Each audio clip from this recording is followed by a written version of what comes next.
தேசிய முன்னணியில் தனது எதிர்காலம் குறித்து தீர்மானிக்க மாயிகா உரிமை பெற்றுள்ளதாக அக்கூட்டணியின் தலைவர் டத்துஸ்ரீ அஹமட் ஜைட் அமீரி கூறியுள்ளார். எதுவாக இருந்தாலும் அது அவர்களின் தேர்வு. ஆனால் அம்னோ மாசிசா போல தேசிய முன்னணியின் அடிப்படை உறுப்பினர் என்ற வகையில் மாயிகா கூட்டணியில் நீடிக்க வேண்டும் என்பதே தமது எதிர்பார்ப்பு என்றார் அவர். பரிகாத்தான் நேஷனல் கூட்டணியில் அதிகாரப்பூர்வமாக இணைவது குறித்து விரைவில் மாயிகா மத்திய செலவை முடிவு செய்யும் என அதன் தேசிய தலைவர் தான் ஸ்ரீ விக்னேஸ்வரன் முன்னதாக கூறியிருந்த நிலையில் ஜைட் அவ்வாறு கருத்துரைத்தார். மாயிகா பரிகாத்தான் நேஷனலில் இணைவதற்கு பரிகாத்தான் நேஷனல் உச்சமன்றம் இணங்கியிருப்பது குறிப்பிடத்தக்கது.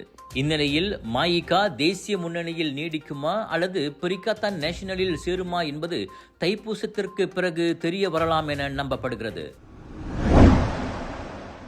சிங்கப்பூருக்கு அடிக்கடி செல்வோர் எஸ்டிஆர் ரொக்க உதவியை பெற தகுதியற்றவர்கள் என நிதி அமைச்சு அறிவித்துள்ளது. மாதத்திற்கு 8 முறை அல்லது அதற்கு மேல் சிங்கப்பூருக்கு செல்வோர் வெளிநாட்டில் வேலை செய்பவர்களாக கருதப்படுவர். எனவே அவர்களின் எஸ்டிஆர் விண்ணப்பம் தீடா லுலுஸ் என காட்டப்படும் என துணை அமைச்சர் லியூ சின் தோங் கூறினார். வெளிநாடுகளில் வசிப்போர், அவர்களின் வாழ்க்கை துணை, வெளிநாடுகளில் வேலை செய்வோர், மேற்கல்வி பயில்வோர் போன்றோர் இந்த தீடா லுலுஸ் பிரிவில் வருவர். பெறுநர் மலேசியாவில் வசிக்க வேண்டும் என்பது உள்ளிட்ட சில நிபந்தனைகளுக்கு உட்பட்டு இந்த எஸ்டிஆர் உதவி வழங்கப்படுவதை அவர் சுட்டிக்காட்டினார். எனவே ஒருவர் தற்காலிகமாக வெளிநாடு செல்கிறாரா அல்லது அங்கேயே தங்குகிறாரா, வேலை செய்கிறாரா என்பதையெல்லாம் உள்நாட்டு வருவாய் வாரியமான LHDN முடிவு செய்யும். அதாவது மாதத்திற்கு 1 முதல் 7 முறை வெளிநாடு செல்வது, அதுவும் சிகிச்சை, ஆபத்து, அவசரம், குறுகிய பணிகள் அல்லது குடும்ப காரணங்களுக்காக இருந்தால் அது அனுமதிக்கப்படும்.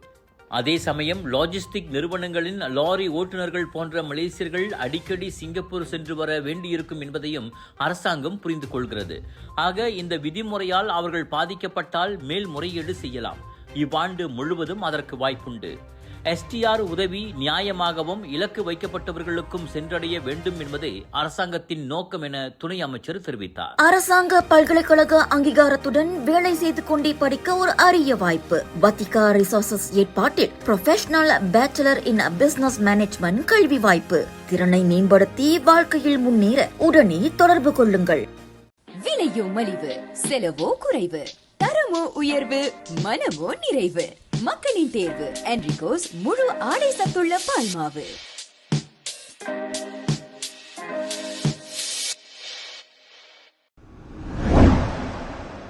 இந்தோனேசிய மாஸ்டர்ஸ் 2026 பூப்பந்து போட்டியில் மலேசியா வரலாறு படைத்துள்ளது.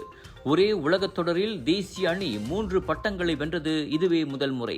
ஆண்கள் இரட்டையர் பிரிவில் கோ ஜீஃபே, நூர் இசுடின் இந்தோனேசியாவின் ரெய்மன் இன்ட்ரா மற்றும் நிக்கலஸ் ஜாக்வினை 21-19, 21-13 என்ற நேரடி செட்களில் வீழ்த்தி 3வது பட்டத்தை கைப்பற்றினர். உலக தரவரிசையில் 9வது இடத்தில் உள்ள ஜீஃபே இசுடின் இஸ்தோரா சினாயன் அரங்கில் இந்தோனேசிய ரசிகர்களின் தொடர் ஆரவாரத்தையும் கூச்சலையும் மீறி வெற்றி பெற்றனர்.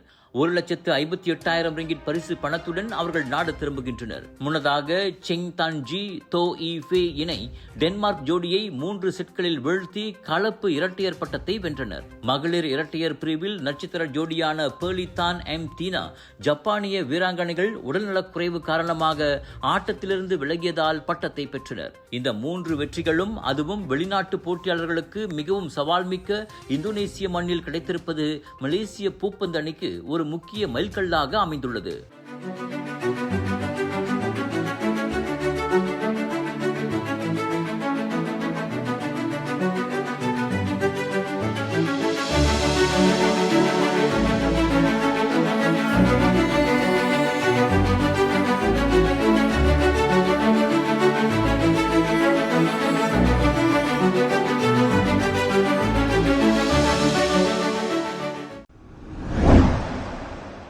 பினாங்கு கெலுகோரில் 15 வயது சிறுமி ஒருவர் அடுக்குமாடி குடியிருப்பின் 10வது மாடியிலிருந்து விழுந்து படுகாயமடைந்துள்ளார். நேற்று மதியம் 1 மணி அளவில் வீட்டு ஜன்னலை சுத்தம் செய்து கொண்டிருந்த போது அவர் தவறி கீழே விழுந்தார். உடனடியாக அவர் மருத்துவமனைக்கு கொண்டு செல்லப்பட்டு சிகிச்சை அளிக்கப்பட்டு வருகிறது. இச்சம்பவம் குறித்து போலீஸ் விசாரித்து வருகிறது. எனவே பொதுமக்கள் யூகிப்பதையும் உறுதிப்படுத்தப்படாத தகவல்களை பரப்புவதையும் தவிர்க்குமாறு கேட்டுக் கொள்ளப்பட்டுள்ளது. சமையலுக்கு நேரம் இல்லையா? இதோ செஃப் ஈஜி ப்ராடக்ட்ஸ். சைவமும் அசைவமும் சூடு செய்து சாப்பிட தயாரான வீட்டு சுவை. ரூம் டெம்பரேச்சரில் பாதுகாப்பாக வைக்கும் நம்பகமான உணவு. எந்த ரசாயனமும் இல்லை, எந்த பதப்படுத்தும் மருந்தும் இல்லை. ஷாப்பி, லசாடா, டிக்டாக் எங்களின் அதிகாரப்பூர்வ அகப்பக்கத்தில் இன்றை வாங்குங்கள். செஃப் ஈஜி ப்ராடக்ட்ஸ், வீட்டு சுவை உங்கள் ஓட்டத்தில். கிளந்தான் கோத்தபாருவில் நேற்று மாலை ஏற்பட்ட தீ விபத்தில் 89 வயது மூதாட்டி உயிரிழந்தார். அவருடன் வீட்டில் பராமரிக்கப்பட்டு வந்த 70 பூனைகளும் 5 நாய்களும் தீயில் கருகி மாண்டன. தீ பரவிய நேரத்தில் மூதாட்டியின் வளர்ப்பு மகள் வேலைக்காக வெளியே சென்றிருந்தார். அண்டை வீட்டார் மூதாட்டி உதவி கேட்டு கை அசைத்ததாகவும், ஆனால் தீ கொழுந்துவிட்டு எரிந்ததால் உதவ முடியாமல் போனதாகவும் கூறினர். தீயில் 98 விழுக்காடு வீடு முற்றிலும் எரிந்து நாசமானது. தீ விபத்துக்கான காரணம் இன்னும் விசாரணையில் உள்ளது.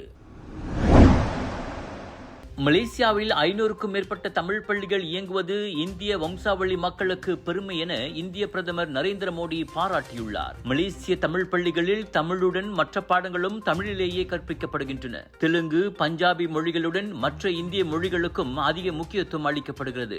இப்படி மலேசியாவில் இந்திய மொழிகள் மற்றும் கலாச்சாரம் பாதுகாக்கப்படுவதற்காக மேற்கொள்ளப்படும் முயற்சிகள் உண்மையிலேயே மெச்சும்படியாக உள்ளன. இந்த மொழி கலாச்சார காப்பில் ஈடுபட்டு வரும் மலேசிய இந்திய சமூகத்தின் குறித்து தாம் பெருமிதம் கொள்வதாகவும் அவர் குறிப்பிட்டார். இது இந்திய மலேசிய உறவுகளை மேலும் வலுப்படுத்துகிறது என்றார் அவர். பிரதமர் மோடி ஒவ்வொரு மாதமும் கடைசி ஞாயிற்றுக்கிழமையில் வானொலி மூலம் மன் கி பாத் எனப்படும் மனதின் குரல் நிகழ்ச்சி வழியே நாட்டு மக்களிடம் உரையாற்றி வருகிறார். அதன் அண்மைய நிகழ்ச்சியில் பேசிய போதே மலேசியா பற்றி அவர் குறிப்பிட்டார். இந்திய கலாச்சாரம் உலகளவில் விரிவடைந்து வருவதோடு அதை பாதுகாப்பதில் வெளிநாடுகளில் வாழும் இந்தியர்கள் முக்கிய பங்கு வகிக்கின்றனர். இந்நிலையில் பாரம்பரியங்கள், மொழிகள், மதிப்புகள் ஆகியவற்றை அடுத்த தலைமுறைக்கு தொடர்ந்து பரிமாற வேண்டும் எனவும் மோடி கேட்டுக்கொண்டார். ஒரு நாளைக்கு நம்ம இருதயம் எத்தனை வாட்டி துடிக்குது தெரியுங்களா? கிட்டத்தட்ட 1 லட்சம் வாட்டி. நம்ம தூங்குற நேரத்துல இருதயம் மெதுவா துடிக்கும். நம்ம இருதயம் ஒரு என்ஜின் மாதிரி நான் ஸ்டாப்பா உடம்பு முழுதும் ஆக்சிஜன் பம்ப் பண்ணிட்டு கார்பன் டை ஆக்சைடை வெளியாக்கிடுறோம். ரத்த ஓட்டம் இருதயத்துக்கு சீரா இல்லைன்னா பல பிரச்சனைகள் வர ஆரம்பிக்கும். உயர் ரத்த கொதிப்பு, இருதய சம்பந்தப்பட்ட நோய்கள் மற்றும் பல. டெஸ்லி டென்ஷனோட மகிமை ரத்த ஓட்டத்தை சீராக்கிடும், இருதயத்தின் சுமையை குறைக்கும். டெஸ்லி, உங்கள் ஆரோக்கியத்தின் நண்பன்.